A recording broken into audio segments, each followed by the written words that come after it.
Cocoa, Mithu, good morning. তো বন্ধুরা, আপনাদেরকেও গুড মর্নিং জানিয়ে আজ আমি আমার এই ব্লগটা শুরু করছি। এই ব্লগটা খুব বেশি বড় না, ছোট ব্লগ। তো আপনারা দেখতে থাকুন আমি কি ঘরের কাজকর্ম, কি রান্না বান্না কি করি। তো এই সকালবেলায় ছাদে চলে এলাম, দেখছি যে জবা গাছটায় কতগুলো জবা ফুল হয়েছে, বড় বড় জবা ফুল হয়েছে। বৃষ্টির জল পড়তে না পড়তেই গাছটাতে না প্রচুর ফুল আসছে। তো এইদিকেও আছে, আরও টাইম ফুল আছে, টাইম ফুলগুলো অসাধারণ ফুটেছে। তো প্রকৃতির দৃশ্যটা আজকে ওই ওয়েদারে এত সুন্দর লাগছে, মেঘলা ওয়েদার, হালকা হালকা বৃষ্টিও পড়ছে। এদিকে টাইম ফুলগুলো দেখো কি সুন্দর লাগছে, তাই না?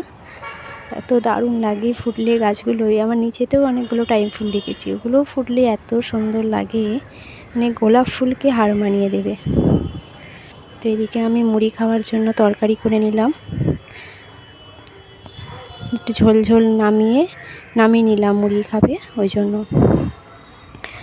তো এটা একটু ঘুগনির মতোই বানিয়েছি, শুধু মটরটা দিইনি। আর এদিকে আমি ভাত বসিয়ে দেবো, তার জন্য চাল তুলে নিচ্ছি।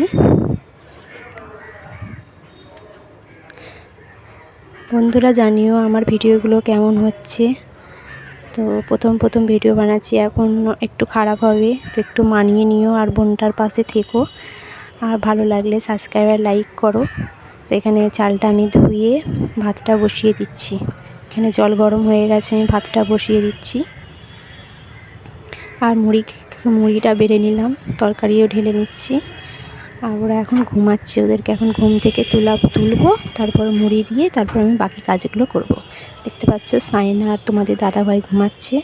তো ওদেরকে মুড়িটা দিয়ে এসে তুলে আমি এখানে আলু পটল, চিংড়ি মাছ আর এটা খয়রা, ছোট ছোট খয়রা মাছ।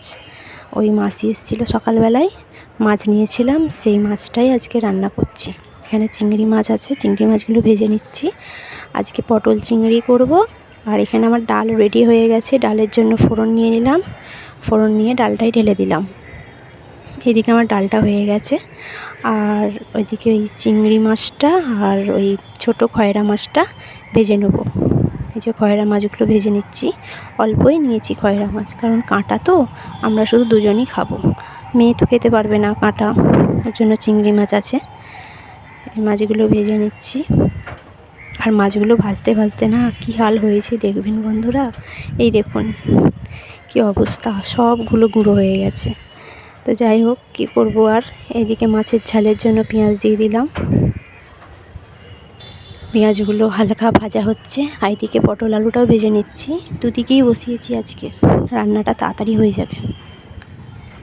পটল আলুগুলো ভেজে নিচ্ছি, এটা পটল চিংড়ি হবে। আর মুসুর ডাল তো হয়ে গেছে, আর ওদিকে হচ্ছে মাছের ঝাল হবে, মানে চিংড়ি মাছের ঝাল। তো এখানে আমি পেঁয়াজগুলো দেখছি একটু হালকা লাল হয়ে গেছে। এরপর আমি বাকি মশলাগুলো যেগুলো থাকে, আদা রসুন হলুদ লঙ্কা জিরে এসব দিয়ে কষিয়ে নিয়ে তারপর একটু মানে মাখো মাখো করে নামিয়ে নেব। কষিয়ে নিলাম, কষিয়ে ওই দিকটায় চলে এসেছি। এই দিকটা হচ্ছে তেলটা ছেড়ে দিয়েছে, মানে দুদিকেই বসিয়েছি, ওইদিকেও মশলা হচ্ছে আমার পটল আলুর চিংড়ির জন্য, আর এদিকেও মাছের ঝালের জন্য মশলা হচ্ছে। তো দু কড়াই বসিয়েছি, এদিকে পটল আলুটা দিয়ে দিলাম, এদিকের মশলাটা রেডি হয়ে গেছে। আর ওদিকে চিংড়ি মাছের ঝালটা করার জন্য ওইদিকেও আমি রেডি করে মাছটা দিয়ে দিয়েছি, ওটা ফুটছে, এই যে ফুটছে দেখতে পাচ্ছেন, চিংড়ি মাছগুলো দিয়ে দিয়েছি। বন্ধুরা আমার মাছের ঝালটা রান্না হয়ে কমপ্লিট হয়ে গেছে। এদিকে পটল আলুটা কষানো হয়ে গেছে, আমি জল দিয়ে দিচ্ছি। তো বন্ধুরা আমার এই ব্লগগুলো একটু দয়া করে সাপোর্ট করো, আমি নতুন নতুন ব্লগ ভিডিও করছি, তো খারাপ হচ্ছে জানি আমি, তবু মানিয়ে নেওয়ার চেষ্টা করো। আর এই ছোট্ট বোনটার পাশে থাকো, যাতে আমি আগামী দিনে আরও ভালো করতে পারি। আমাকে একটু উৎসাহ দিও, কি ভালো হচ্ছে কি খারাপ হচ্ছে কমেন্টে জানিও, সেরকম আমি ঠিক করে নেব। এখানে চিংড়ি মাছগুলো দিয়ে দিলাম পটল আলুতে, দিয়ে গামাখো করে নামিয়ে নিচ্ছি।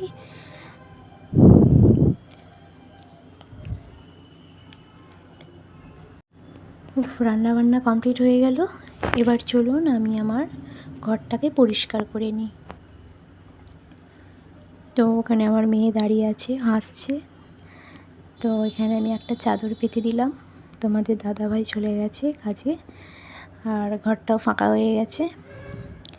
এখানে আমার মেয়ে আজকে স্কুল যায়নি, বলছে যাবো না, হালকা একটু জ্বর আছে, শরীর খারাপ।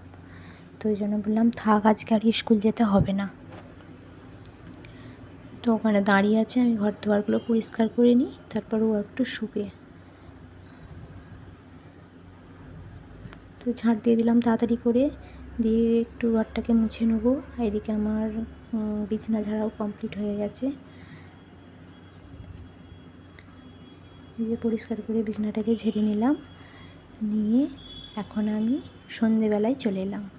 তো গুড ইভিনিং বন্ধুরা, দেখুন সন্ধেবেলা ঝিরিঝিরি বৃষ্টি পড়ছে। তো আমি নিচে চলে এসেছি আমার গাছগুলোকে দেখতে, মানে আমার ছাদের উপরেও গাছ আছে আর নিচেতেও গাছ আছে। তো গাছগুলো দেখছি একটা ফুল নেই, কেন ফুটে নেই আজকে জানি না, নাহলে রোজ ফুটে। আর ওই টাইম ফুলগুলো তো সকালে ফুটে, আর এদিকে নটামণি ফুলটা ওটা সন্ধেবেলা ফুটে। নটামণি না, সরি, ওটা হচ্ছে সন্ধ্যাতারা ফুল, সন্ধ্যাতারা। তো সন্ধে এখন 7টা বাজে। 7টার সময় আমি ব্লগটা একটু নিয়ে তোমাদেরকে দেখাচ্ছি।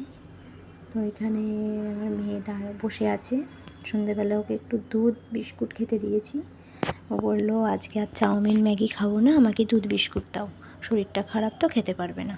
তো এখানেই শেষ করছি।